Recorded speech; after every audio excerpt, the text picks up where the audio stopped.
Mas, duit antarabangsa? Saya ada satu kisah benar nak ceritakan kepada tuan-puan. Dan cerita ini saya dapat daripada mentor saya, Tuan Muhammad Zulkifli Syafi'i. Ada kenalan beliau yang berasal daripada Aceh. Beliau lari ke Malaysia meninggalkan Aceh sekitar tahun 1990-an. Ketika peperangan berlaku antara Aceh dan Kerajaan Indonesia, beliau salah seorang bekas anggota Tentera Gabungan Aceh Merdeka, GAM. Tuan-puan, ketika namanya dinyalakan hitam oleh tentera Indonesia, dia buat keputusan untuk lari ke Malaysia, tuan-puan. Dengan sebelum berangkat, ibunya hanya membekalkan beliau dengan barang kemas sekitar 20 gram. Dan itulah, tuan-puan, harta yang beliau bawa bersama untuk memulakan kehidupan baru di Malaysia.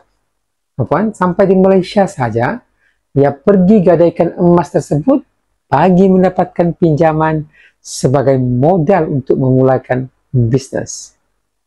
Ironinya, tuan-puan, hasil dari bisnes itulah dia berjaya menebus kembali emas yang digadainya, dan sekarang bisnesnya sudah berkembang dan bertemu jodoh dengan rakyat Malaysia. Apa yang mengujakan saya, tuan-puan, adalah emas yang dia bawa lari pada tahun 1990 itu masih berada di tangannya sehinggalah ke hari ini. Wow, beginilah emas, tuan-puan.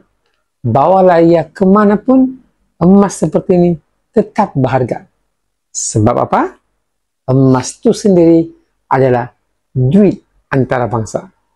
Kalau ringgit, tuan-puan, belum tentu mana-mana negara mau beli semula.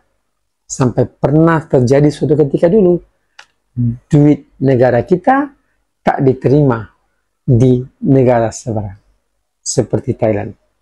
Jadi, tuan-puan, simpanlah emas hari ini, karena kita sudah bersedia untuk international money seperti ini. Belajar sesuatu? Dan buat pendaftaran percuma beserta dengan belian emas yang pertama. Kami bantu sebaiknya.